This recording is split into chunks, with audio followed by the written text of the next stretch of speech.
नमस्ते विद्यार्थी मित्रों। इकाई 6 तूफानों की ओर काव्य का अभ्यास और स्वाध्याय आज हम करेंगे। प्रश्न नंबर 1 शुद्ध उच्चारण कीजिए।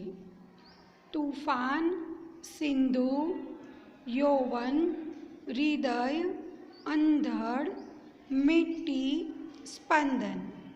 इस तरह हमें शुद्ध उच्चारण से पढ़ना है। प्रश्न नंबर 2 तूफानों की ओर इस काव्य का समूहगान कीजिए। मित्रों, वीडियो देखकर आप इस काव्य का गान कीजिए। प्रश्न नंबर 3 प्रश्नों के मौखिक उत्तर दीजिए। 1 तूफानों की ओर घुमा दो नाविक निज पतवार, ऐसा कवि ने क्यों कहा है? उत्तर तूफान कठिनाइयों का प्रतीक है। कठिनाइयों से घबराकर भागना कायरता है। कठिनाइयों का डटकर सामना करने में ही बहादुरी है। जीवन में आने वाली कठिनाइयाँ मनुष्य को बहुत कुछ सिखा देती हैं। उनसे हमें हमेशा आगे बढ़ने की प्रेरणा मिलती है। इसलिए कवि ने नाविक से कहा है कि तुम अपनी नाव तूफानों की ओर घुमा दो। 2 सागर भी तो यह पहुँचाने में क्या पहुँचाने की बात कही गई है? उत्तर सागर भी तो यह पहुँचाने, इस वाक्य में मनुष्य के साहस और शक्ति की बात कही गई है। कवि कहना चाहते हैं कि ऐसी कोई कठिनाई नहीं है जिसका हल मनुष्य के पास न हो। 3 समस्या आने पर हमें क्या करना चाहिए? उत्तर समस्या आने पर हमें भयभीत नहीं होना चाहिए। शांति और धीरज से समस्या का उचित उपाय खोजना चाहिए। 4 इस अंधड़ में साहस तोलो का क्या अर्थ है? उत्तर इस अंधड़ में साहस तोलो का अर्थ है कि यह तुम्हारे साहस की परीक्षा का समय है। ऐसे कठिन समय में ही मनुष्य को अपने आप को परखने का मौका मिलता है। प्रश्न नंबर 4 कविता को पढ़कर उसके नीचे दिए गए प्रश्नों के उत्तर दीजिए। मित्रों, कविता पढ़नी है और फिर उत्तर लिखने हैं। किताबें कुछ कहना चाहती हैं। किताबों में चिड़िया चहचहाती हैं। किताबों में खेतियाँ लहलहाती हैं। किताबों में झरने गुनगुनाते हैं। परियों के किस्से सुनाती हैं। किताबों में रॉकेट का राज है। किताबों में साइंस की आवाज़ है। किताबों में कितना बड़ा संसार है। किताबों में ज्ञान की भरमार है। क्या तुम इस संसार में नहीं जाना चाहोगे? किताबें कुछ कहना चाहती हैं, तुम्हारे पास रहना चाहती हैं। मित्रों, कविता पढ़कर नीचे दिए गए प्रश्नों के उत्तर दीजिए। 1 प्रश्न के उचित विकल्प पर सही का निशान लगाइए। क किताब में कौन चहचहाता है? चिड़िया। ख किताबें किसके किस्से सुनाती हैं? परियां।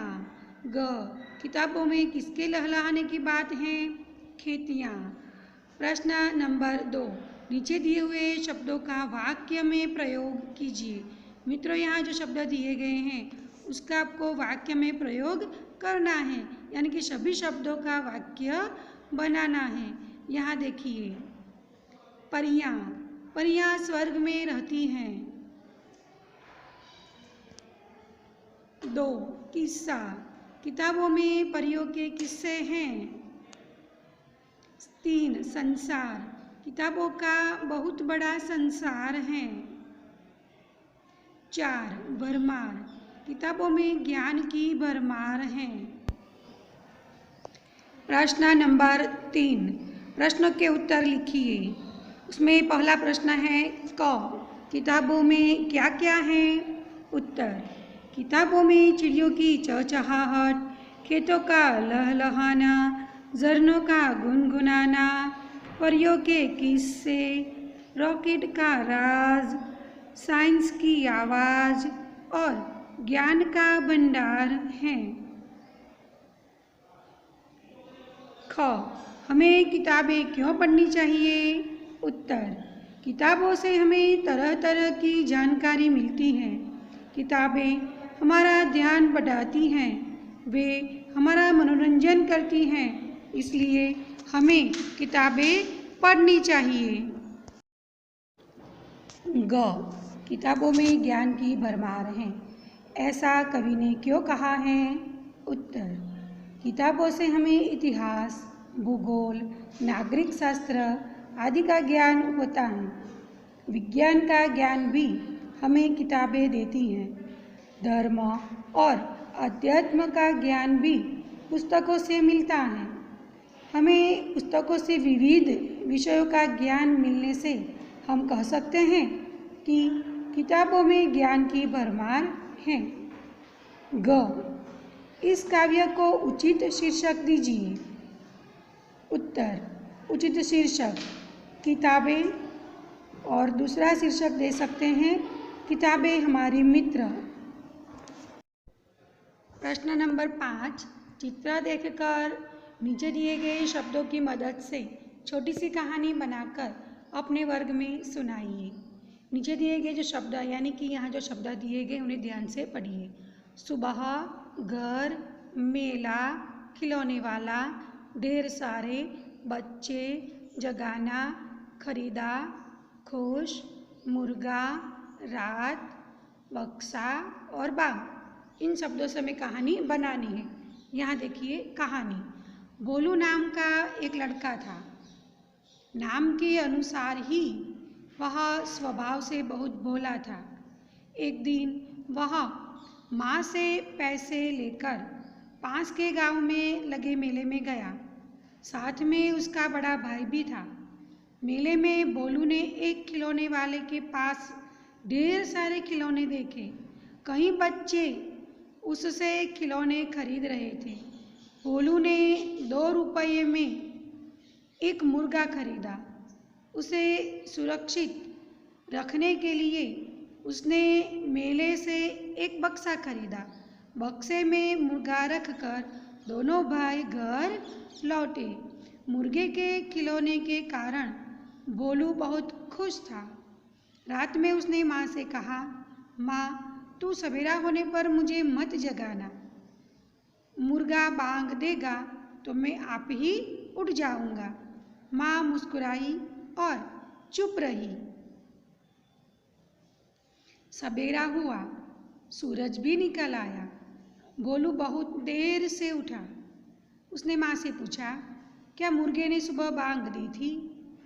माँ बोली, अरे भोलू, तू सचमुच बहुत भोला है। भला मिट्टी का मुर्गा कहीं बांग दे सकता है? यह सुनकर भोलू की सारी खुशी छूमंतर हो गई।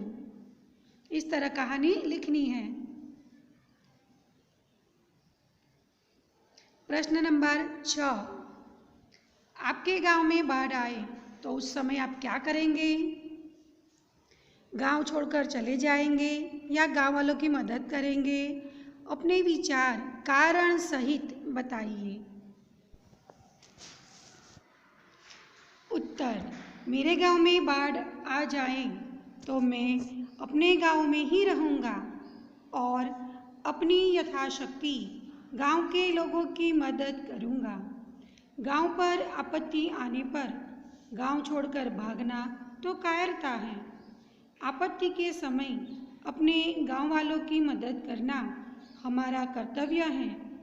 मैं अपने पड़ोसियों और मित्रों के परिवारों की हर तरह से सहायता करूंगा। मैं यथाशक्ति उनकी ज़रूरतों को पूरा करने का प्रयत्न करूंगा। उस समय यही मेरा धर्म होगा और मैं साहसपूर्वक इस धर्म का पूरी तरह पालन करूंगा। प्रश्न नंबर 7, नीचे दिए गए वाक्यों में रेखांकित शब्दों के विशेषण बनाइए और उनका वाक्य में प्रयोग कीजिए। 1, उनकी ईमानदारी से सारा नगर परिचित है। ईमानदारी शब्द रेखांकित है, उसका विशेषण है ईमानदार। वाक्य, यह ईमानदार व्यक्ति हैं। 2, हमारी अमीरी लोगों को उपयोगी होगी। अमीरी शब्द का विशेषण है अमीर। वाक्य, इस होटल में अमीर लोग ही आते हैं। 3, हिमालय पर्वत की ऊंचाई देखने लायक है। ऊंचाई शब्द का विशेषण है ऊंचा। वाक्य, योग्यता से ही ऊंचा पद मिलता है। 4, लक्ष्मीबाई वीरता पूर्ण लड़ी। वीरता शब्द का विशेषण है वीर। वाक्य, शिवाजी वीर पुरुष थे। 5, दूसरों की बुराई करना पाप है। बुराई शब्द का विशेषण है बुरा। वाक्य, हमें बुरे लोगों से दूर रहना चाहिए। प्रश्न नंबर 8, कहावतों का वाक्य में प्रयोग कीजिए। 1, उल्टा चोर कोतवाल को डांटे। वाक्य, गलती तुम्हारी है और दोष तुम मुझे दे रहे हो। अरे वाह, उल्टा चोर कोतवाल को डांटे। 2, न रहेगा बांस न बजेगी बांसुरी। वाक्य, टीवी के कारण तुम लोग पढ़ नहीं सकते। तुम्हारे लिए यही अच्छा रहेगा कि टीवी ही निकाल दिया जाए। न रहेगा बांस न बजेगी बांसुरी। 3, 4 दिन की चांदनी फिर अंधेरी रात। वाक्य, रामू को सिर्फ 2 महीने के लिए नौकरी मिली थी। 2 महीने होने पर रामू ने कहा, 4 दिन की चांदनी फिर अंधेरी रात। 4, अब पछताए होत क्या जब चिड़िया चुग गई खेत। वाक्य, राकेश परीक्षा में अनुत्तीर्ण हो गया तो परीक्षा के लिए पर्याप्त परिश्रम न करने पर पछता रहा था। उस समय पिता ने कहा, अब पछताए होत क्या जब चिड़िया चुग गई खेत। स्वाध्याय 1, प्रश्नों के उत्तर लिखिए। 1, कवि ने मनुष्य की कौन सी विशेषता की ओर इशारा किया है? उत्तर, कवि ने मनुष्य के ऊपर साहस, अथक शक्ति और गजब के आत्मविश्वास की ओर इशारा किया है। 2, ज्वार कहाँ कहाँ उठा है? उत्तर, एक और समुद्र में ज्वार उठा है तो दूसरी ओर कवि के हृदय में भावनाओं का ज्वार उठा है।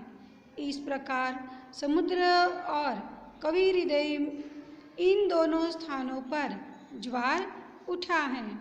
3, समुद्र ने कैसा रूप धारण किया है?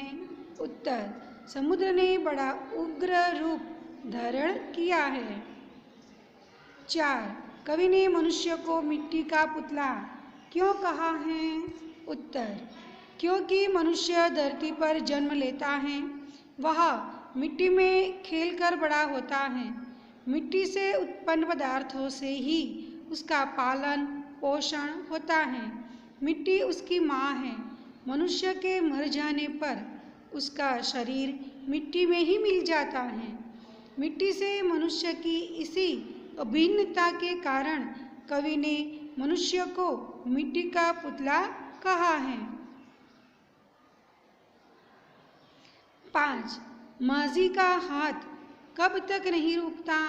उत्तर, जब तक माझी के शरीर में प्राण है, जब तक उसकी सांसों में चेतना है, तब तक माझी का हाथ नहीं रुकता।